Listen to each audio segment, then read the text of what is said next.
year about now, I look at my calendar for the summer and realize that nearly every single weekend will entail attending or officiating at a wedding. Now, not to brag, but in June, I'll actually be officiating at 6 weddings, including 2 CBE couples this Sunday, which feels basically Hasidic.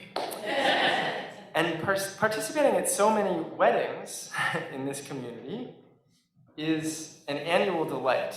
It's an awesome treasure that I get to do this as a rabbi. And preparing for them is also really special.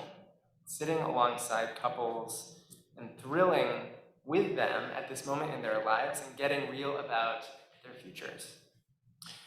But leading up to this summer's wedding season, I've noticed something unusual, that more and more wedding couples are feeling ambivalent, not about their relationships or about the institution of marriage, but about the fact that they are celebrating something so personal, or celebrating perhaps at all.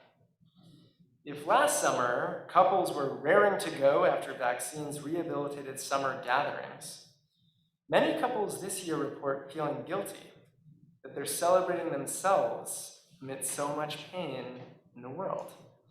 It's really true. So many of the couples that I work with say some version of this. COVID is among their top concerns. The war in Ukraine, the prospect of living in a post-Roe America, and general fears about the future of our planet top the list of what couples say they're thinking about when they consider the world in which they will be wed. And I assure them that all of those things are why wedding parties, and really any opportunity to celebrate, are all the more important. But I also empathize with them. As we enter a summer filled with potential vacations, joyous events, or even just enjoying a pleasant evening outside, many of us also feel the weight of the world on our shoulders. At precisely the moment when we could benefit from letting loose, some part of our brains tells us not to. Now, this is also frequently how we feel on Shabbat coming into this room, that after any week where there has been terrible news that we hear about, we may not want to party on Shabbat, singing all of these prayers, praying these texts, and feasting and drinking as we do. Still, we are on Shabbat commanded to experience oneg, the unique joy of Shabbat. Because joy begets joy, and happy occasions incubate hope and affirm that good is possible in life. I shared many times with this community that one of my most favorite teachings in the Talmud is on precisely this topic, where the rabbis rule on the side of celebrating whenever we get an opportunity to do so.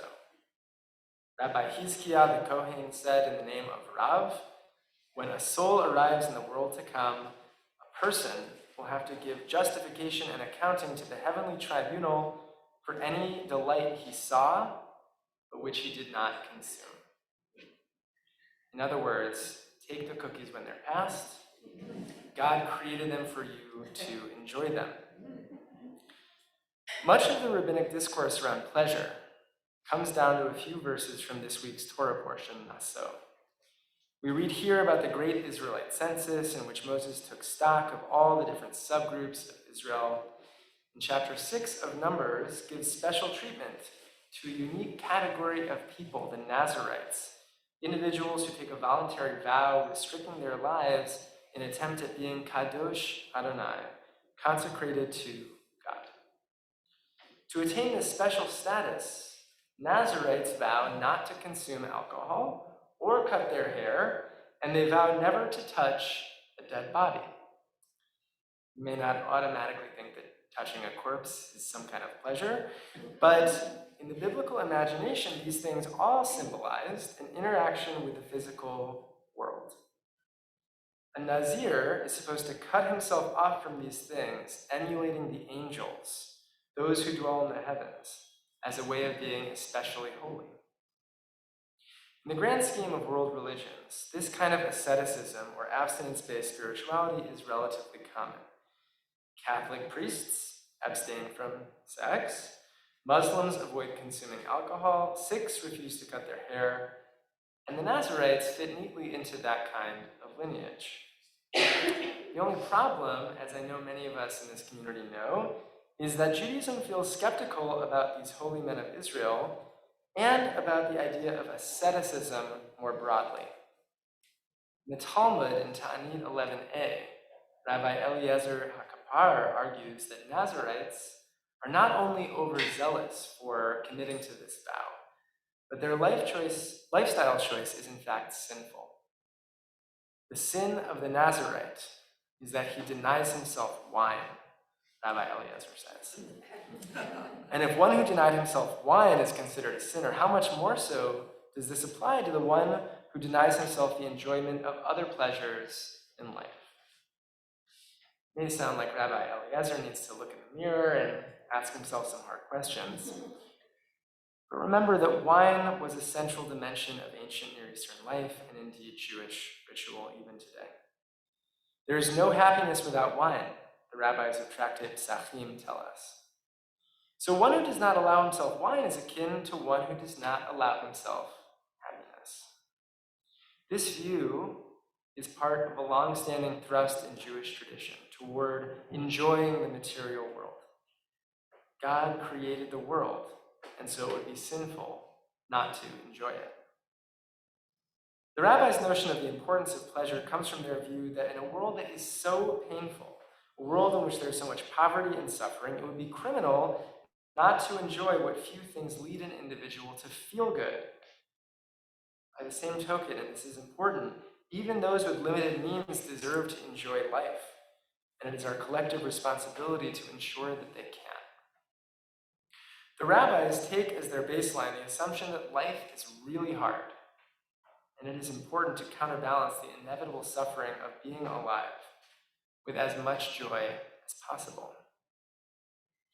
Still, we can't ignore that the Torah itself gives us the example of the Nazir in this week's Torah portion. Even if the Talmudic sages were skeptical of taking a vow of abstinence, people actually did this. The Torah gives us 21 verses of explanation for how to do it appropriately. This year, while I read Naso, I noticed that a specific phrase is repeated 5 times. Kol yemei nizro, meaning throughout the days of one's vow. And that is the vow to abstain from doing all manner of wonderful things. Anytime the Torah repeats a phrase, even if it is a logistical one, we are expected to draw out deeper meaning from the repeated text. And my sense is that if we are to redeem the biblical figures who took vows of abstinence, it is that with the repetition of Kol Yemei Nizro, this phrase, there is an expectation that any period of intentional withholding should be finite, that it can exist, that it may be even a good thing at times, but it should be finite. There may be acceptable times to restrain oneself from experiencing joy. But importantly, those times should not extend for one's entire life.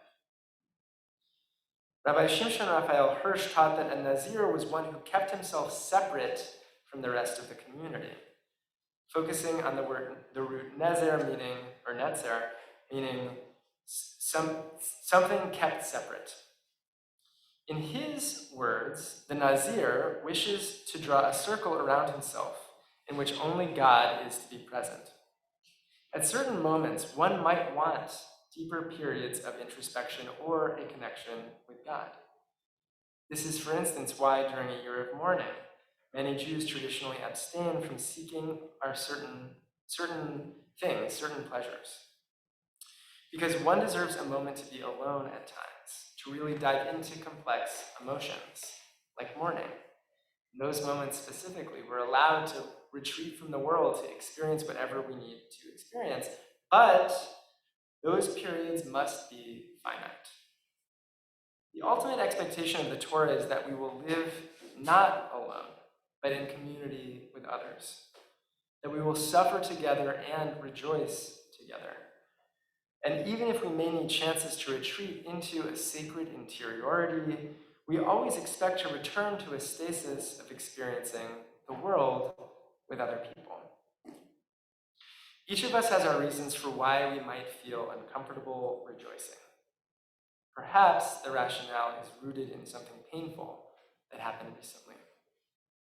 Maybe it's an outward-facing sense of guilt that so much grief exists and extends throughout the world.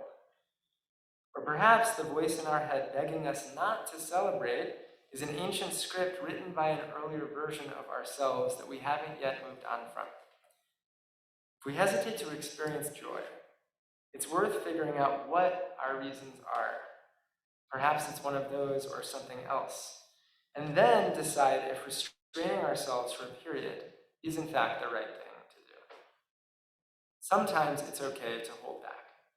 But most of the time, when the opportunity arises to celebrate, we have to take it. Because it's by celebrating that we affirm life. By diving deep into life's pleasures, we give honor to the one who created those pleasures and who created us to experience them. By taking seriously the moments that demand a mazel tov, we shout aloud that all of us deserve good mazal, good stars, a future that is hopeful and better for all of us. Shabbat shalom.